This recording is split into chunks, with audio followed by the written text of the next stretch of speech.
Hola, ¿qué tal, amados? ¿Cómo están? Espero se encuentren muy, pero muy bien en este nuevo día, que el Señor nos permite estar con vida, levantarnos, despertarnos y saber que Él nos cuida durante la noche.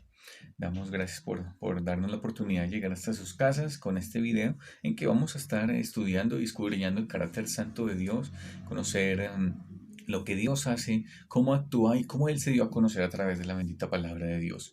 Seguimos examinando el libro de Génesis, teniendo en cuenta que la vez pasada quedamos en el capítulo 3 de Génesis, ya con el capítulo más triste de la historia, y vamos a adentrarnos en lo que será el siguiente capítulo, ya conociendo la primera generación de hijos, descendientes de Adán y Eva, que vinieron después. Pero acompáñenme primeramente, vamos a orar.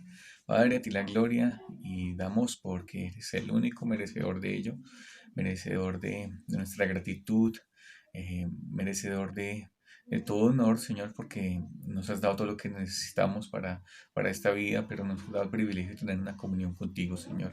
Gracias por tu palabra, porque nos permites escudriñarla y conocerte, oh Dios. Pedimos tu guía en este tiempo y oramos en Cristo Jesús. Amén.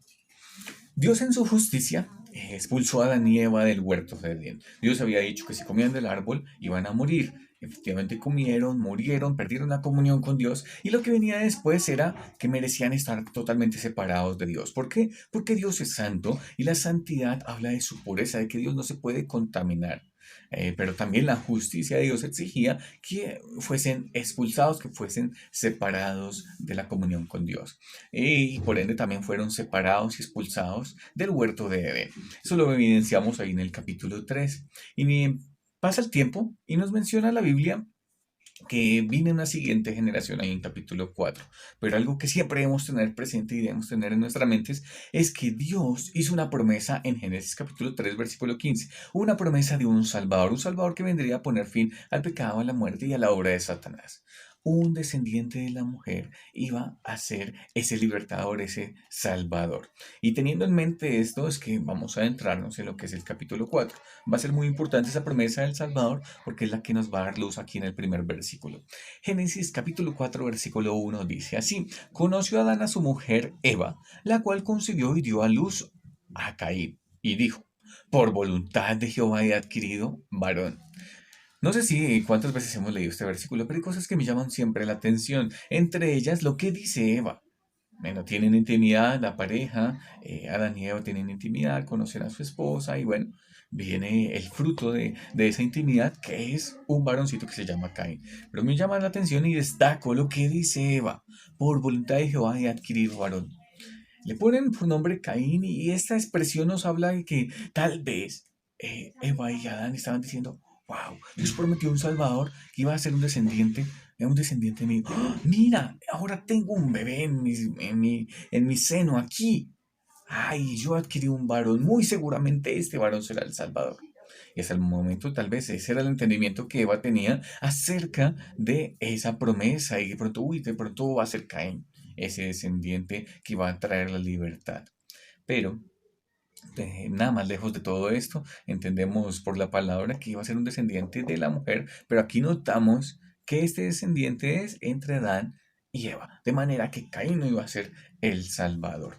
Pero bueno, vamos a seguir leyendo y continuar con esta historia que nos trae grandes enseñanzas. Versículo 2, sigamos adelante.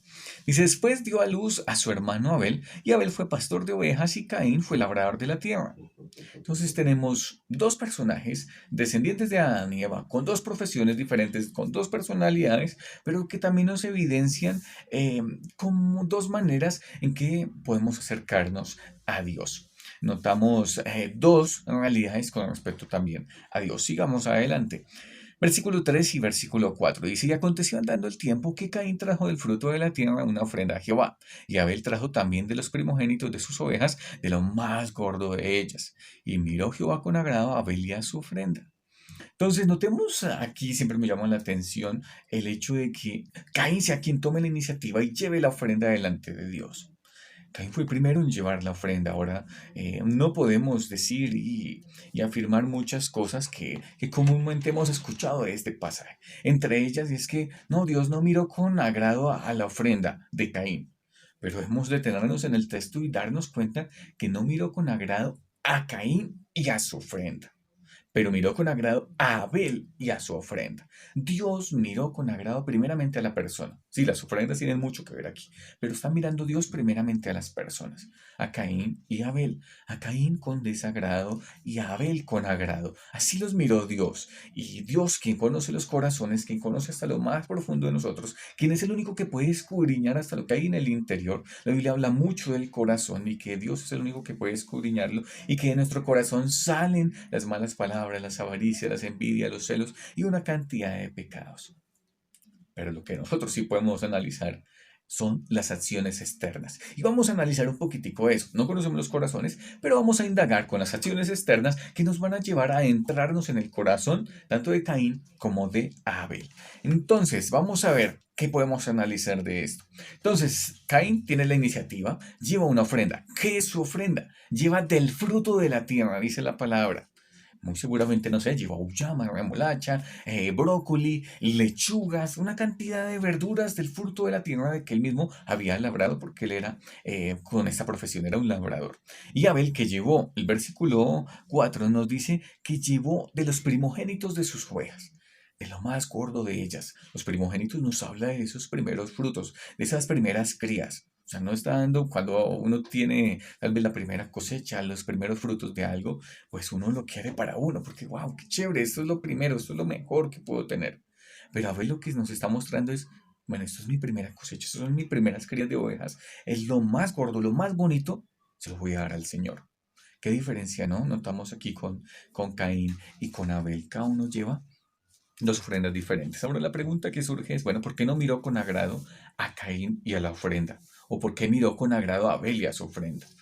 Esas son las preguntas que nos atañe aquí. ¿Será que es que Dios odia las verduras y por eso no miró con agrado a Caín y a su ofrenda? ¿Será que es que de pronto Caín llevó frutas dañadas, llevó duraznos dañados, llevó papa maloliente y llena de gusanos? ¿Será por eso? Vamos a ver que con estas ofrendas, cada uno de ellos mostraba lo que había en su interior. Cada uno de ellos mostraba lo que había en su corazón. Miremos lo que muestra Caín con su ofrenda. Al llevar el fruto de la tierra, mira lo que podemos analizar aquí. Caín que nos muestra una actitud de soberbia, una actitud de exaltación. ¿Por qué? Porque Caín sabía que Dios había dicho cómo se debían acercar. Dios había establecido desde Génesis capítulo 3, con esa ilustración en que tomó pieles de animales y los vistió, Dios les había ilustrado a Adán y Eva que la manera de acercarse era a través de un sustituto. Era a través de un animal inocente que tomara el lugar nuestro y que esa era la manera que se debían acercar con derramamiento de sangre. Pues se hace el perdón de pecados, es lo que nos dice la palabra. Dios había establecido un camino, Dios había establecido una manera en que se podían acercar y ese medio era a través de un sacrificio. Pero ¿qué está haciendo Caín? ¿Será que Caín no lo sabía? Claro que sí lo sabía. Adán y Eva se lo comunicaron, si no, entonces su hermano Abel no sabría cómo acercarse. Pero Caín está con esa actitud de soberbia diciendo, yo no voy a llevar ovejas. Dios dice que llevo ovejas, pero tengo estas papas aquí, tengo esta remolacha aquí, tengo estas zanahorias aquí. Voy a llevar de esto. ¿Qué nos está mostrando esa actitud? Una actitud de soberbia. Lo segundo que tenemos aquí es un entendimiento equivocado de su verdadera condición. Lo segundo que nos muestra Caín al llevar esa ofrenda es un entendimiento equivocado. ¿Por qué? Porque él no se veía pecador. Yo no soy tan malo, yo no necesito hacer un sacrificio. Yo no soy pecador, pecador, yo qué malo soy. No, de ninguna manera. Caín no veía su propio pecado. Caín no entendía que estaba separado de Dios, que merecía estar lejos de él, que merecía la muerte. No se veía así. De manera que si yo no merezco eso, pues puedo acercarme a Dios con cualquier cosa. Puedo llevar una ofrenda cualquiera. Y lo tercero, pues si no se veía pecador, era que tampoco tenía la necesidad de un Salvador. ¿Un Salvador para qué? Si yo no soy malo, un Salvador, no tengo necesidad de absolutamente nada de eso. Porque él no entendía que era pecador y que necesitaba de Dios para ser liberado del pecado, de la muerte y de la obra de Satanás. No se veía a sí mismo así. Contrario a Abel. Abel que se acercó en total humildad, llevando lo mejor, lo más gordo de ellos de sus ovejas, lo más gordo de lo mejor que tenía en ese momento. Dios le había dicho que era a través de un sacrificio. ¿Y Abel qué hace? Yo voy a llevar un sacrificio porque quiero acercarme a Dios a la manera de Dios, como Dios lo ha establecido, como Dios se lo enseñó a mis padres. Pero también la actitud de Abel en su corazón era con un entendimiento de soy pecador. Merezco la muerte, pero este animal inocente va a tomar mi lugar. Yo soy culpable, este animalito es inocente, yo lo voy a sacrificar para que tome mi lugar y pueda acercarme a Dios, para que pueda obtener una cobertura por mis pecados. Y también Abel, al hacer ese sacrificio, al llevar lo mejor de sus ovejas, estaba teniendo un entendimiento de Dios hizo una promesa a mis padres, algún día vendría un Salvador. Y yo tengo la esperanza de que Dios será fiel en cumplir su promesa y de que vendrá ese Salvador. Así que yo lo espero con ansias, pero mientras tanto me acerco, como Dios dice, a través de este sacrificio. En ocasiones podemos ser y tener la actitud como Caín.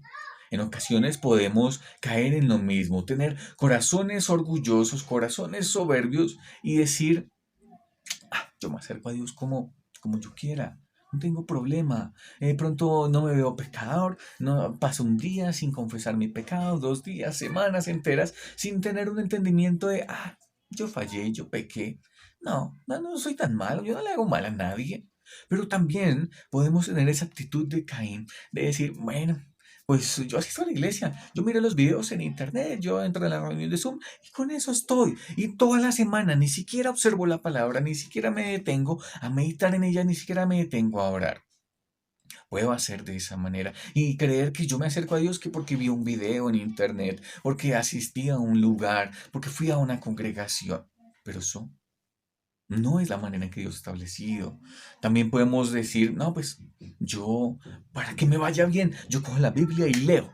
5 minuticos dedico a eso, otros 3 minuticos para orar y con eso me va a ir bien. Y hacemos de la lectura y de un tiempo de meditación como un agüero y con eso me va a ir bien. Y así yo soy bien con Dios, pero durante todo el día me olvido de Dios, no tengo nada que ver con Él, no tengo ningún tiempo de hablar con Él en ningún momento, sino solo esos 5 minuticos en la mañana y ya con eso tengo, absolutamente tengo con ese tiempito. Pero debemos entender que vamos a acercarnos como Abel. ¿Cómo se acercó Abel? Abel se acercó por fe.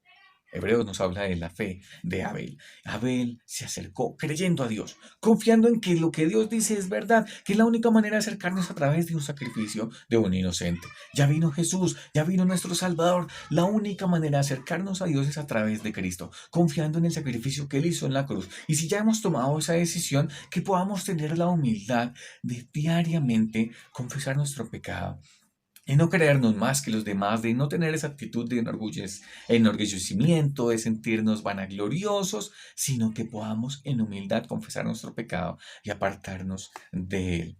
Que nuestro caminar podamos tener esa intimidad con Dios, que no sea simplemente solo un momento y tener nuestras propias ideas, sino que vayamos a Él, a la fuente de la vida eterna, a Dios el Padre, a su palabra, acudir a los medios de gracia en la oración si ya hemos confiado en Cristo. Entonces, Jesús dijo, yo soy el camino, la verdad y la vida. Solo a través de Jesús es la única manera de podernos acercar a Él con un entendimiento de mi condición de pecado, de que Él es el único Salvador, de que la única manera de salvarme es a través de Él y que no son mis propias ideas ni mi propia manera en cómo yo me acerco a Él, sino me acerco a Él como Él me dice. Y la Biblia dice que el justo por la fe vivirá. Y yo me acerco en fe a Dios creyendo su palabra, entendiendo lo que Él dice ahí y obedeciéndola. No hay otra manera para nosotros vivir en la vida cristiana, sino en fe, creyéndole a Dios. Padre, te damos la gloria y las gracias por este tiempo que nos das, por la bendición de poder estar juntos y conocer tu carácter. Gracias te damos por el ejemplo de Caín, de Abel, un ejemplo negativo a no seguir, Señor, pero también un ejemplo de admirar, de acercarnos a ti mediante la fe, Padre. Oramos dándote las gracias en Cristo Jesús. Amén. Hasta la próxima, hermanos. Que el Señor les continúe bendiciendo. Gracias por acompañarnos. No olviden compartir esos videos si les edificaron y también suscribirse al canal. Chao.